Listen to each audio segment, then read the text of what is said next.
All right, thanks, Joe. Komen, Oregon is working on plans for its second Race for the Cure event in Eugene. It's going to be at Autzen Stadium again, but Komen is waiting to see what the Duck football schedule looks like before setting a date. The $528,000 raised last year is already at work.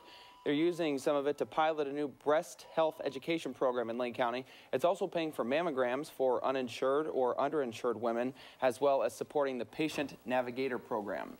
Well, if the next Eugene Race for the Cure is anything like last year, there will be a crowd of thousands waging war against cancer and supporting survivors in our communities. But cancer is not the same battle for everyone. A Springfield woman who first shared her story with us last spring has faced some very difficult days since then.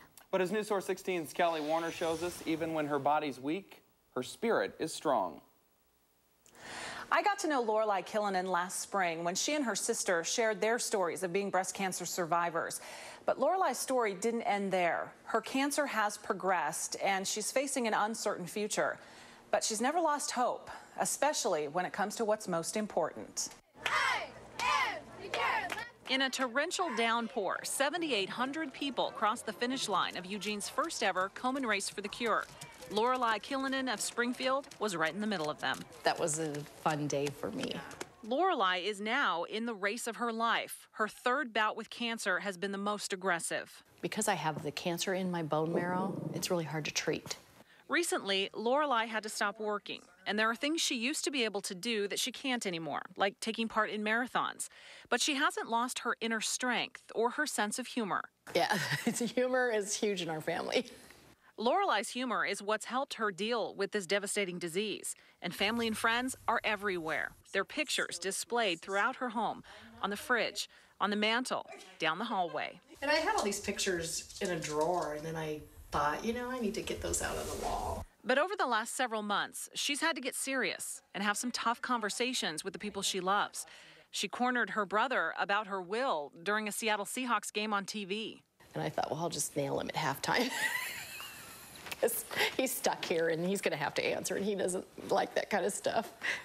So I looked at him and said, we're going to have a 5-minute uncomfortable conversation during the halftime. And he was like, oh my God. Time has come to mean so much to Lorelei. Even simple walks with her 2 dogs bring new perspective. And I started walking slower. I could smell the smells of the farmland out there. And I thought, man, I never did any of that when I was just rushing down the street. There are days when Lorelei doesn't feel so positive, days when she's drained both physically and emotionally. And it's during those times that her blog, which she started after being diagnosed, speaks for her. I don't always want to talk to a family member or friend because I just feel like I'm a downer. So I can go on there and it's like, read at your own risk. Online and in person, Lorelei is very candid about her cancer and her future. These are the cards she's been dealt. What matters most now is how she chooses to play them. I think I'm too young to die, but it's just this is where I'm supposed to be, is how I feel. And maybe I'm supposed to teach somebody something about that, or I don't know. Lorelei makes no jokes about it. Cancer is not a race she expects to win this time around. But as Lorelei is discovering, life, when lived to its fullest, is not a race at all.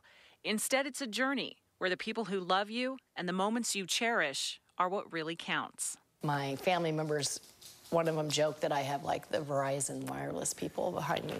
So whenever you feel alone, we're all like, it's whenever I do feel alone, I just kind of close my eyes and picture all of them standing there.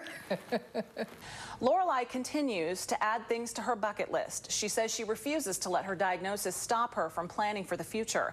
Lorelei plans to travel with family, and she hopes to be part of the next Race for the Cure. Kelli Warner, News Source 16.